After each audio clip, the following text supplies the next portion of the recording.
আসসালামু আলাইকুম। আমি রাশিদা আক্তার, সহকারী শিক্ষক বাংলা, কেনা ইসলামিয়া আলিম মাদ্রাসা, বিজয়নগর, ব্রাহ্মণবাড়িয়া। অনলাইন ক্লাসে, প্রিয় শিক্ষার্থীবৃন্দ, অনলাইন ক্লাসে তোমাদেরকে স্বাগতম জানাচ্ছি। আমি নবম দশম শ্রেণীর বাংলা দ্বিতীয় পত্রের একটি অধ্যায় নিয়ে আলোচনা করব, সেটা হলো উপসর্গ। প্রিয় শিক্ষার্থীবৃন্দ, উপসর্গের উপরে আগেও আমি একটা ক্লাস নিয়েছি, আর কিছু অংশ বাকি ছিল, সেটা নিয়ে আজকে আমরা আলোচনা করব। আশা করি তোমরাও আমার সাথে যোগ দিবে। তোমাদের কাছে খাতা কলম রাখবে, কিছু কিছু লেখার দরকার মনে করলে লিখে নিবে। আমরা গত ক্লাসে উপসর্গ কি, উপসর্গের সংজ্ঞা, উপসর্গের প্রকারভেদ সম্পর্কে জেনেছিলাম। আজকে আমরা উপসর্গগুলো কি কি সেগুলো আমরা কিভাবে মনে রাখবো সেটা নিয়ে আলোচনা করব।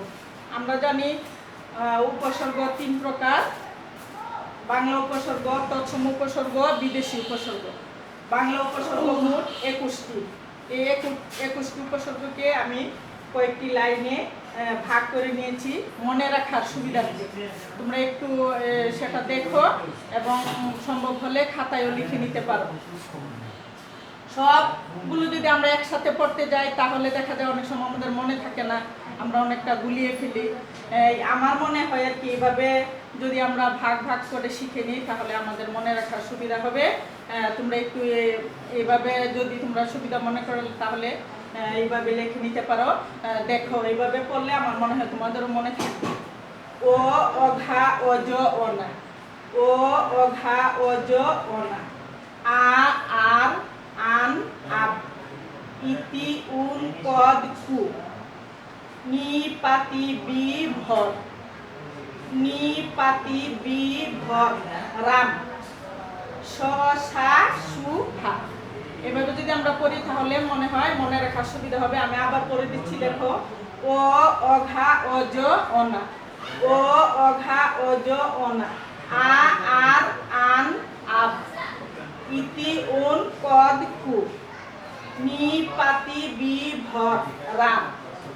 স, সা, সু, হা।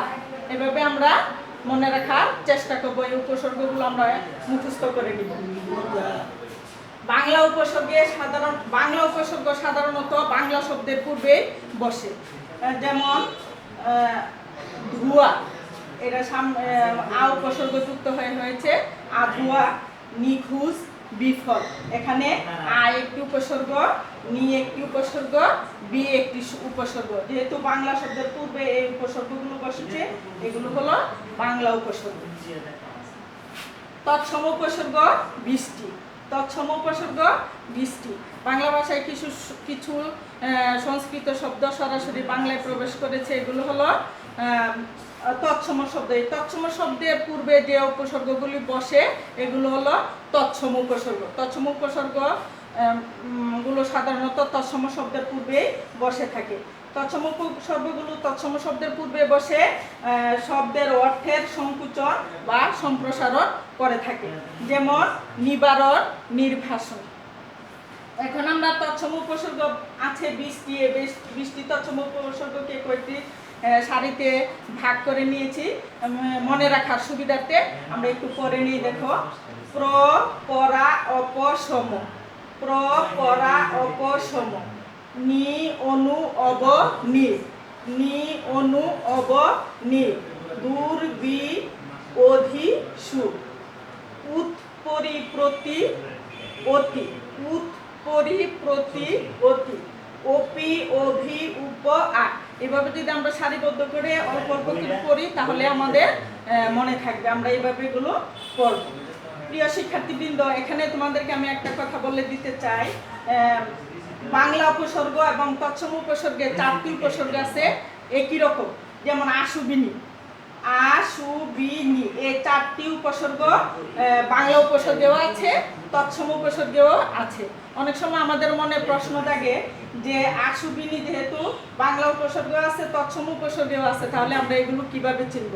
আমরা আমরা আগে শব্দের শ্রেণী বিভাগ করেছি, কোনটা বাংলা শব্দ, কোনটা হলো তৎসম শব্দ। আমরা শব্দের সাথে পরিচিত আছি। তাহলে যদি বাংলা শব্দের সাথে এই উপসর্গগুলি বসে তাহলে আমরা ধরে নিব এটা বাংলা উপসর্গ। আর যদি তৎসম উপসর্গের পূর্বে এই উপসর্গগুলি বসে, তৎসম শব্দের পূর্বে এই উপসর্গগুলি বসে তাহলে আমরা ধরে নিব এটা তৎসম উপসর্গ। আশা করি তোমরা বুঝতে পেরেছো। আমি আবার এই কথাটা একটু বলে দিচ্ছি। বাংলা উপসর্গ এবং তৎসম উপসর্গ এই দুই উপসর্গের মধ্যে আশুবিনী 4টা উপসর্গ, আশুবিনী এটা তৎসম উপসর্গ আছে, আবার বাংলা উপসর্গ আছে। যেহেতু দুই উপসর্গে এটা আছে, আমাদের মনে প্রশ্ন থাকতে পারে তাহলে আমরা এটা কোন উপসর্গ ধরে নিব। তাহলে এই 4টা উপসর্গ যদি বাংলা শব্দের পূর্বে বসে তাহলে আমরা ধরে নিব এটা বাংলা উপসর্গ। আর যদি তৎসম শব্দের পূর্বে বসে তাহলে আমরা ধরে নিব সেটা তৎসম উপসর্গ। যেমন দেখো আকাশ, আকাশ বাংলা শব্দ, সুতরাং এই উপসর্গটি হলো বাংলা উপসর্গ। সুনজর, সুনজর বাংলা শব্দ, এই সু উপসর্গটি হলো বাংলা উপসর্গ। বিনামা বাংলা শব্দ, এই বি উপসর্গটি হলো বাংলা উপসর্গ। নীলাজ বাংলা শব্দ, এই নি উপসর্গটি হলো বাংলা উপসর্গ। আকণ্ঠ, এই কণ্ঠ হলো তৎসম শব্দ, আকণ্ঠ এটি তৎসম শব্দ, এই উপসর্গটি তৎসম উপসর্গ। সুতীক্ষ্ণ এটি তৎসম শব্দ, এই সু উপসর্গটি তৎসম উপসর্গ। বিপক্ষ তৎসম শব্দ, এই বি উপসর্গটি তৎসম উপসর্গ। নিদাঘ এটি তৎসম শব্দ, এই নি উপসর্গটি তৎসম উপসর্গ। প্রিয় শিক্ষার্থীবৃন্দ, আশা করি তোমরা এতটুকু বুঝতে পেরেছো। বাসায় এগুলো আরেকটু আমরা কি করব, আমাদের 9, 10-এর যে নবম দশম শ্রেণীর যে বইটা আছে এটা ভালোভাবে পড়ব। এগুলো আমরা আরো ভালোভাবে দেখার পরে বোঝার চেষ্টা করব। আরেকটা উপসর্গ হলো বিদেশি উপসর্গ।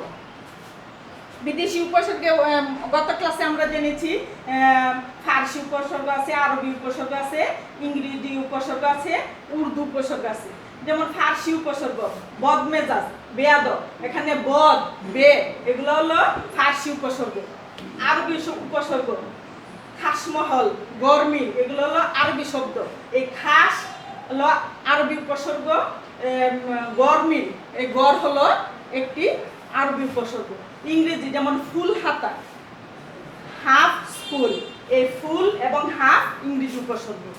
উর্দু হিন্দি হর রুজ, এই হর এবং হর মাহিনা, এই হর হলো উর্দু বা হিন্দি উপসর্গ।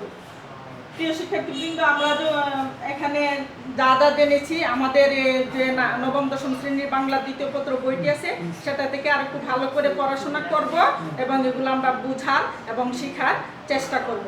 আগামী ক্লাসে তোমাদের সাথে দেখা হবে। সে পর্যন্ত ভালো থাকো। আসসালামু আলাইকুম।